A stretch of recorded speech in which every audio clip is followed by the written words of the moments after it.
Watch who?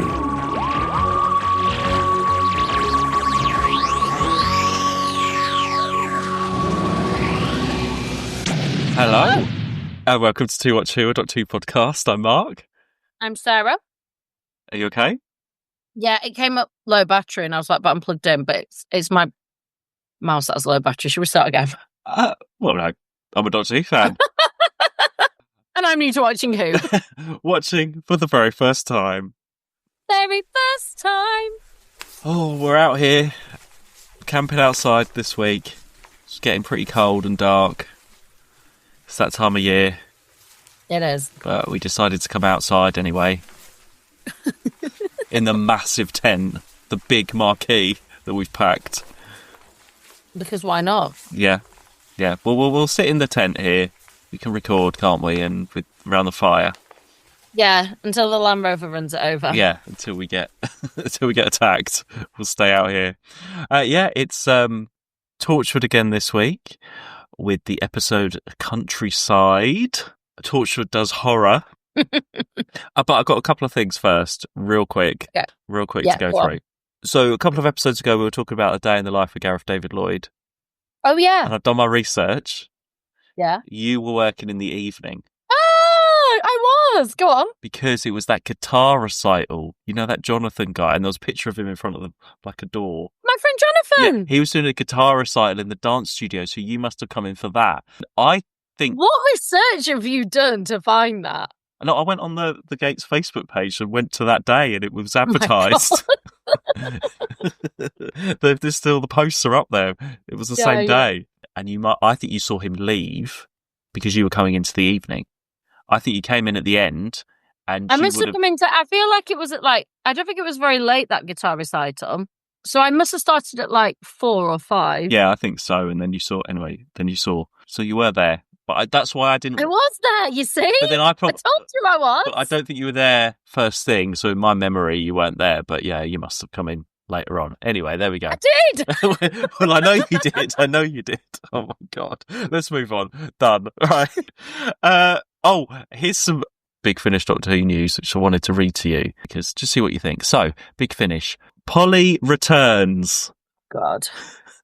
Just told you about my stress, Mark. Why are you adding to it?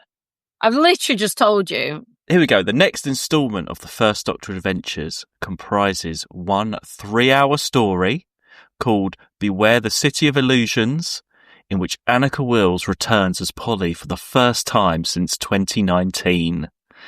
I'm just going to read you the blurb, see what you think. Okay.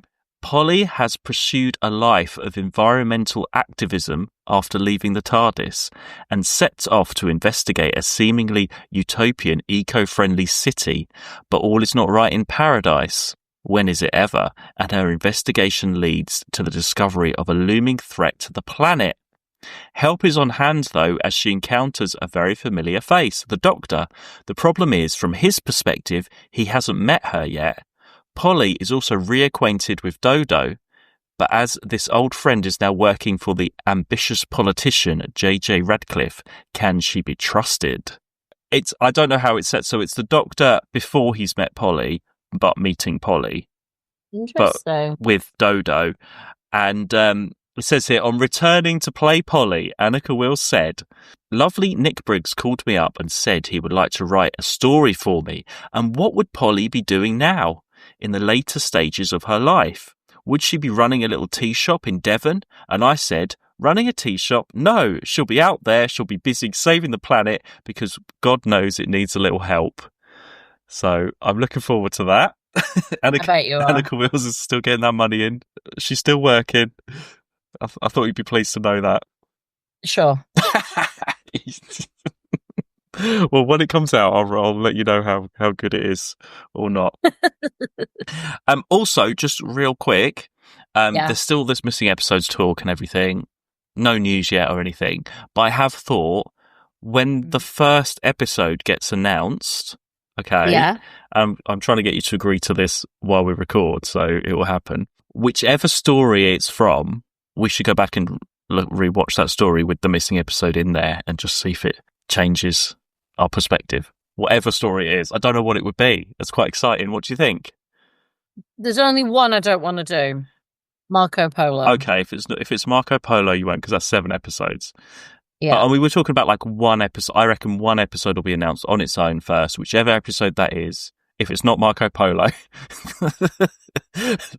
Not doing Marco Polo. So there we go. Don't let it be Marco Polo. Because not only do I not want to do that, it bored me to hell. You saw like the 10-minute cut down version from 7 episodes. Yeah, I found it really boring. You never even did the full Marco Polo. The only reason you would do Marco Polo is if all 7 episodes come back and we can watch the whole thing.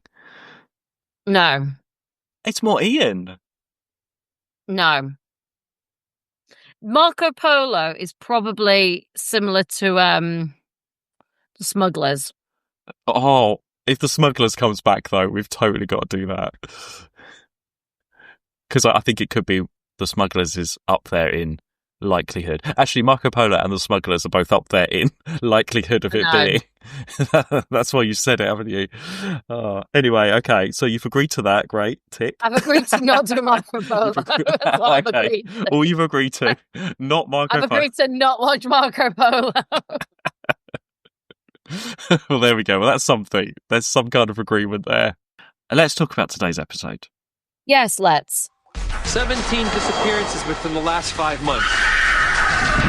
The rift is spreading and it's dumping aliens and psychos wherever it fancies. Where is everybody? Tosh!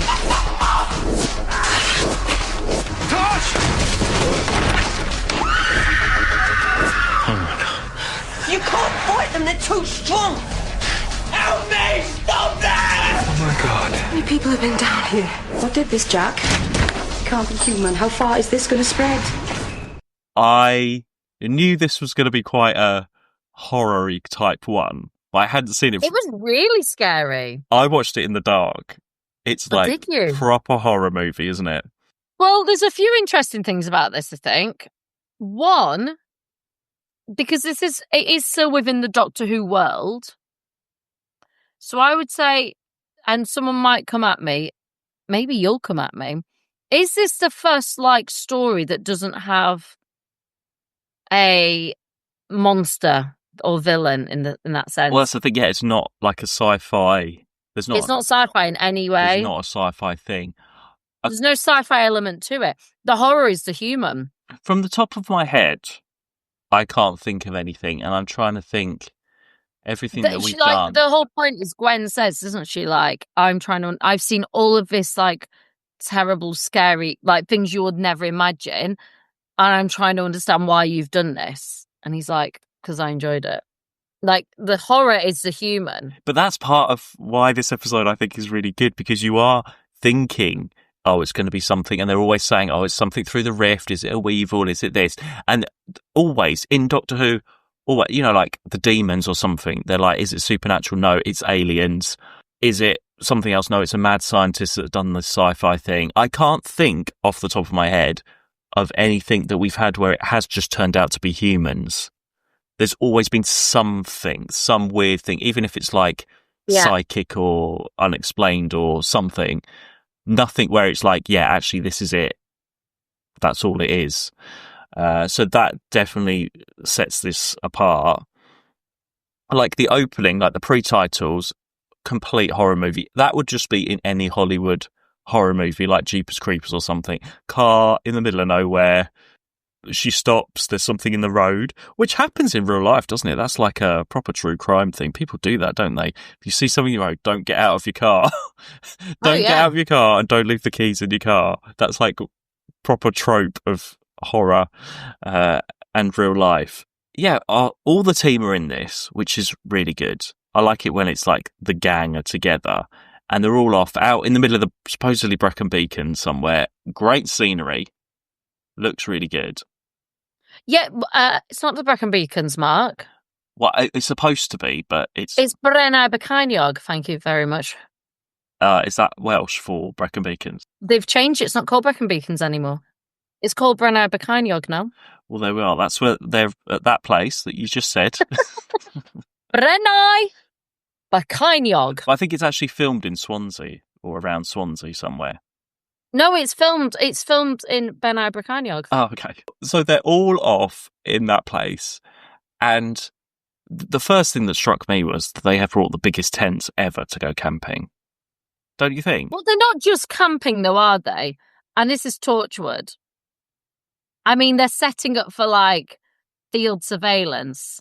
So you'd expect in there to be, like, equipment and, like... Yeah, but they've only got, like, that one car. They all came in that one car with the biggest marquees when they're setting the tents up. I'd love to go camping like that. I'd probably go camping more if my tents were like that. I mean, yeah, I'm not going to complain, but I would... If someone, like, took a tent like that for me, I'd go camping more often. You know, probably has, like, a little toilet in the back of that. They've probably got everything, yeah, they probably do.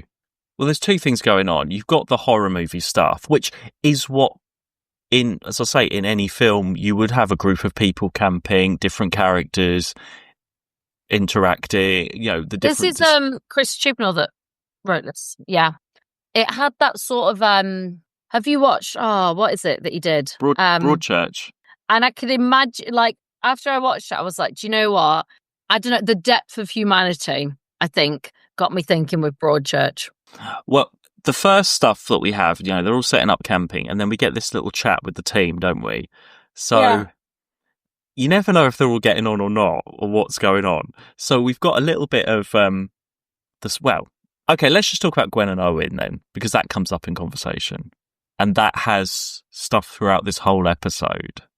Because in Cyberwoman, they had that kiss, and you said, well, it was the adrenaline of the situation because they were trapped in the thing. I just put down to that. I was just like, there's been nothing since about it. So when it comes up now, were you surprised that this is all been... Well, okay, not initially for the part of the conversation, because things like that have come up before, like in terms of how it fits into the conversation. I thought it was quite funny, actually. I was like, because it is that sort of moment of like when they go, well, who's the last person you kissed? And he's sort of like awkward, like, and she's sort of looking at him like, don't you dare say it. I thought it was quite funny because we all know. And I'd forgotten about it. You know, it was so like nothing to me. When they are in that wood, when they go off in the wood, that was weird. I was kind of like, you know, when they're getting their gun out and she's like, I was like, what is this energy? Like, where has this come from? And some of the dialogue there as well is very... It's so weird. It's really weird dialogue. I'll tell you what it is. They are two characters that, to me, have absolutely no sexual energy together at all. You know how there's, like, characters on TV that, okay, to quote, Gilmore Girls is a prime example of this. Luke and Lorelai were never written to be a couple, but their energy, their sexual energy together as dynamic as a couple was like so rooted they ended up being put together as a couple because people wanted it so much. There are couples on TV that you just watch and you're like, oh my gosh, you just kind of want them to be a couple, don't you? Gwen and Owen are not those people. Well, they're not, and it's not like we've seen them spend time together. There is absolutely nothing that makes me think, oh my gosh, they've got some sexual energy together. You know, there are people that have negative banter and you're like, you can feel that tension there with them. That is not them at all. Luke and Lorelai is a perfect example of that, actually, because Luke is such like a negative Nancy on Gilmore Girls. He's always the negative. Lorelai is always a more positive, bubbly energy. They are a counterbalance, but in like it's more like an annoying brother way. It's just, there's no sexual energy there at all between them. It's just awkward to watch. I found it really awkward. Just because they're really close when they go into that forest and they have that really crude conversation. That's not a diss against him. With another character, I'm sure he would.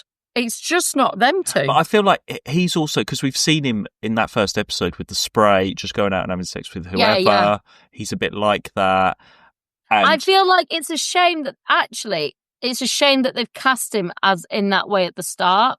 Because maybe if they'd have cast him more like, rather than trying to get the ladies, and I think I'd like to see him more as a bumbling fool. Yeah, he's more sort of like a calculated, cold-hearted type of character, isn't he? He's been put more calculated, doing the spraying and getting women. And I think I'd have rather seen him like, you do see him fail and then, do something to get the women with that spray. I think it's a shame that was put at the start. I think I'd have rather seen his thing be a bit more of a human side. I guess I get why they've done it, because they're trying to show like he's not afraid of, like, he doesn't care that Gwen's got a partner. Yes, yeah, they're doing it like that. I get why they've done it. Yeah. I don't think that would have mattered, because I think he's so like tied to his job. I don't think he thinks of Gwen beyond. But then it's weird because you get that sort of, he's a doctor, and when she gets shot, he's obviously got to save her and everything.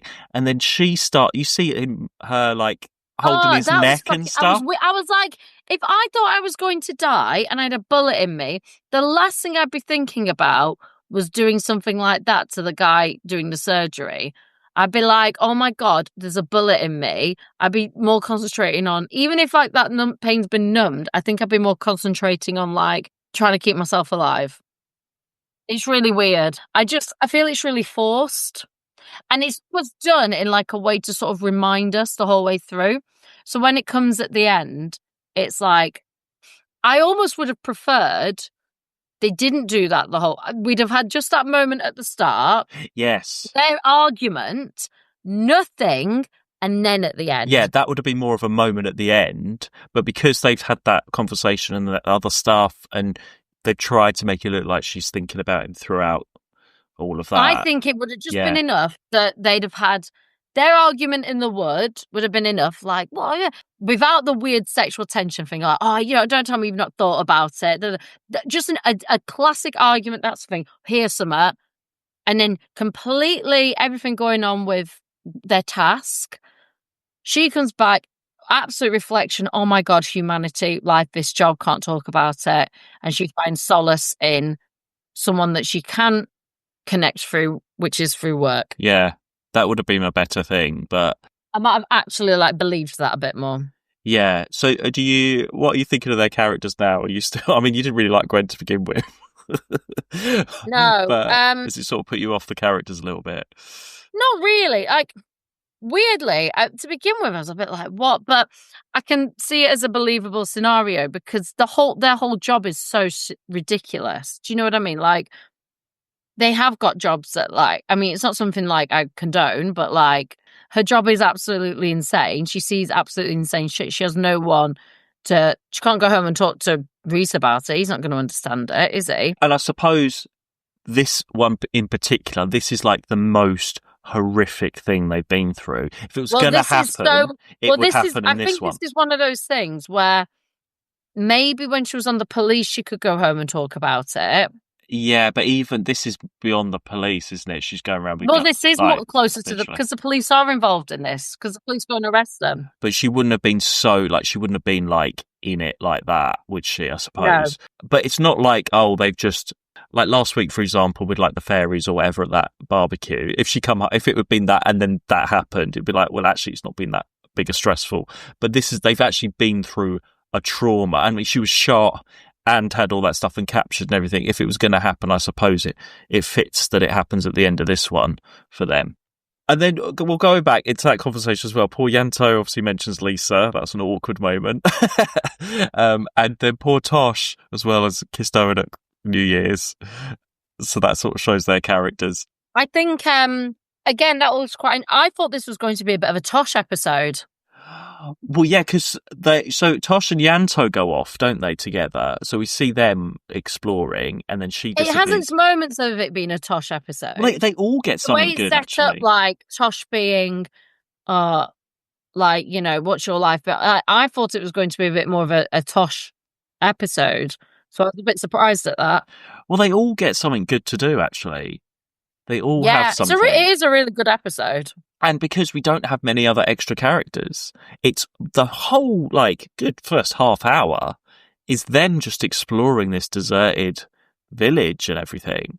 And I think the tension, it's really well directed, I think. The tension builds up. What is going on? That scene where she gets out Tosh and is running, it is terrifying. And it goes on and on. It is proper horror. You know, when she's hiding and it is terrifying. And it went on and on. I was like, this is absolutely horrific. Like, as a woman, I was like, this is my worst nightmare. This is horrific. It's really horrible. And I felt like she just felt so helpless because, you know, we think of them as having all these things, all these gadgets, all this stuff, and they don't. They are stripped of all that. They are just helpless beings. And I was like, oh my gosh, it was, that was rough. And that's the thing, they're only there because they think it is an alien thing and they think it is some creature. But the funny thing is all these alien creatures haven't done anything as horrific as it. Because when they first see those bodies and they're all just like, there's just so much blood in this episode all over the place. And our first other character we see is that guy that he opens the door, don't they, and shoots Gwen. And there's the kid. And I was already thinking, hang on a second, is this a setup? Is he pretending? I wasn't sure. And then when they get him, they're all in the pub, aren't they? And he's with them. And he's like, we've got to get away. We've got to get out of here. In the back of my mind, I was like, is this a trick? Is this like to lure them further in? But actually, he turned out to be a genuine person that they captured as well. Not that he really does a lot more after that. No. And then with Tosh and Yanto, that woman comes down. And again, I was like, hang on a second. She's got to be like, it's sort of obvious, isn't it, when they get taken up? Well, actually, I didn't think so because she comes down to help initially. And because we've just had him. So I'm thinking there are some people like helping. There's some good. Do you know what I mean? Like, that did surprise me because I was a bit like, we've seen him. There are people like, I'm still thinking it's all a sci-fi thing at this point. She's been, whatever it is, she's doing it to like, I don't know, whatever it is. I mean, we see it all the time in Doctor Who. So I just presumed it was something like that. So when we see that couple upstairs, is that... It's only when they get upset, once she changes, that I was like, oh no, she's like a bitch. So is that the moment you're like, oh, there's no sci-fi? Or was it right at the end even, you were like, there's no sci-fi? It was when the police officer, that was it for me, because when they found that police officer, and he goes, oh, we're on our way to the village, and he goes, oh, my uncle lives there, and I was like, this is like a whole village. It's not a sci-fi, that whole village is in on it. So then I realised it was kind of, actually, I thought it was more of a cult thing. Yeah. Even at this point, I'm more like, is this some sort of cult thing rather than like a... And then actually, no, it's just people being horrible and murdering. Oh my God, when you said cult, because obviously we've had a lot of cults in Doctor Who, that's the only other one that I can think of where it has just been people and it's cult. Sarah Jane and K9, remember? At her aunt's house. That was just people sacrificing. That wasn't anything. Yeah. That's the only other one. That is the equivalent. This is the updated, tortured version of K9 and Company. They're doing the same thing. That's the only other one I can think of that we've had where that didn't have any aliens or anything. But it had K9. We've had ghosts. Yeah, but they've always been explained. But that was just people sacrificing, wasn't it? Yeah, same kind of thing. In a village. That's the nearest, I think. Even then, I was like, I feel like this is probably just like a cult. And I wondered whether there'd be some like weird leader thing to it. There's not really, it's just that. Or some sort of thing that they'd be hypnotised by. Do you know what I mean? Like something they're under. And then actually, it was not until the very end when he sat there talking that I was like, no, they're just like... That guy, that's Owen too. He's quite a well-known Welsh actor. Yeah. Who has been in Doctor Who before. He was in that one where Perry got turned into a bird and you missed it because of Uber Eats. He played the guard in the reality TV one. He was the guard on their side. He was in that. Okay. Really young. But now he's like, the way he plays that at the end with Gwen. Oh, it's terrifying. He plays it so well. And do you think that's a bit of a weird moment where Gwen's like, I need an hour with him. I need to know. This is what I do. This is my job. I need to interrogate him and stuff. She needs answers. I think she's a little bit over the top with it. I think again, I found it all a little bit over the top. What, her acting or just her her character? I found all that a little bit over the top. I think it could have just been like, let's interrogate him, and Jack be like, no, and she's like, don't you want to know why though? And that could have been enough. I mean, they interrogate people all the time in Torchwood. So, like, you know, they have a whole cell where they interrogate people. Like, it's nothing new. I don't know why it needed to be done in such a dramatic. I know, like, he was like, let's just fucking kill him. He's like, what he's done. I get that. But Jack's also quite a logical, reasonable man. And I feel like even he would want to know. Joe, if this was a third Doctor story, the Doctor would be Gwen and the Brigadier would be Jack. And the Brigadier would be like, I'm going to kill everyone. And the Doctor's like, I need to understand. We need to talk to these people. It's sort of that kind of situation. But it gives us that moment where he whispers in her ear and everything. And that is the proper horrific moment at the end. Because the whole time you have no idea why they're doing this. They're like, is this what they do all the time? But I think they explain it's like once every 10 years or something. And it's just, oh my God, it's just so much blood. And the poor they all go through it. They all have a time because obviously Gwen gets shot. Actually, Owen gets off quite lightly, I suppose, and Jack. But then Jack's like, can't die anyway, so he sort of gets off the hook a bit. But Yanto, or like when he headbutts the guy to get out of there and everything, and goes, I mean, and Yanto's gone through it only a couple of episodes ago as well. He's had it the worst. I just think the whole thing should just watch in the dark as a proper good, horrific story. The most horrific story, I think, probably we've ever done. Because obviously Doctor Who can't go anywhere near any of this kind of stuff. Even if it was aliens, it wouldn't go anywhere near any of this kind of stuff. The nearest thing we had, remember that guy in that Sylvester McCoy one in Delta and the Bannermen where he was eating his meat? You know, that guy, it was a big bit of bacon, though. I don't think it was human flesh. You remember that? No? The one in the holiday camp. And that guy, he was holding his meat, eating his meat. Oh, yeah. That's Doctor Who's version. You couldn't, that's just eating a bit of meat, not cutting people up, skinning them, all of that kind of stuff. It's terrifying. And just the tension throughout. And when you consider as well, it's all in the daytime pretty much. It's still scary in broad daylight, in those deserted, those locations, that village, you know, all the animals hanging up, like the rabbits and stuff. It's really eerie. Again, completely different tone to what we had so far in Torchwood. Like, I think this one went down quite well, just because of just how it's just so dark. Yeah, you wouldn't want this every week, so though. Dark. You wouldn't. I can imagine this at like 10 o'clock on a Wednesday or Thursday night on BBC Three. And people would be like, oh, and I'm tuning in to watch, all right, that sci-fi thing, and just being like, what the fuck? Yeah, you wouldn't want this every week.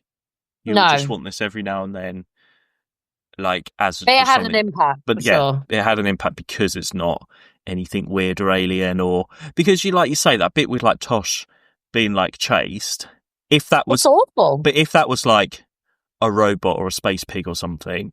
If it was shot in the same way and everything, it wouldn't have that impact because you'd have that fantastical element, wouldn't you? Or if it was those fairies from last week or something, like CGI, something chasing her, it doesn't have that effect. But because it's like a human, like a murderer who will just, he's out to kill her and what they do to people, it just has that much different sort of impact, doesn't it? So I thought you'd like it, but like be shocked by it.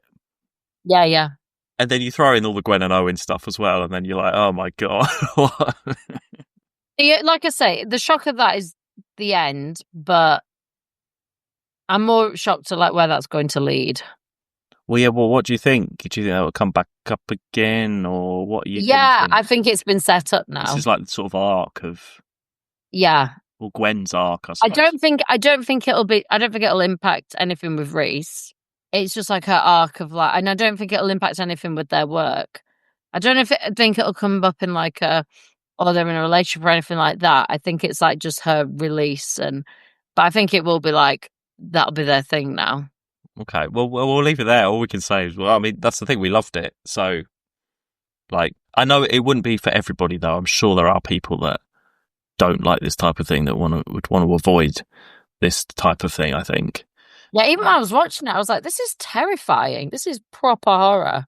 Yeah, and the next one is called Greeks Bearing Gifts. Okay. So we'll see what happens there. But okay, well, Yeah, we better go. We better pack everything up in the Jeep before it gets stolen then. Yeah. Take down this massive tent. Get outside, it's windy, Mark. Take down this tent. Oh, God. Do you know what? Can I just tell you a tent story? Very quickly. Very quick. So when I was camping with the Scouts once, Right. okay, maybe I've told you this. I had a really bad headache, and I woke up in the night and I was like, I need some paracetamol. And everyone was asleep, and I got up, and it was like a jamboree thing. So it was like field, like loads of tents, all different scout groups everywhere and everything. And in the distance, there was one of those massive tents with a light on, and I was like, great, I'm going to go and find. I don't know where the leaders were or anything. I was like, I'll just go to that tent, and I walked in, and there were like older scouts, sort of like, you know, like when they're leaders but they're still scouts. I don't know, drinking or whatever, or messing around late at night. And I was like, oh God. And I walked in and I was like, has anyone got any paracetamol? And they were like, which troop are you from? I was like, over there. And they're like, oh, we'll walk you back to your tent, sort of thing. And they didn't give me anything. I was like, okay. And then the next day I was in the tent, and my leader and everyone else was outside, and they were talking about me. And they were like, oh, apparently Mark was sleepwalking last night.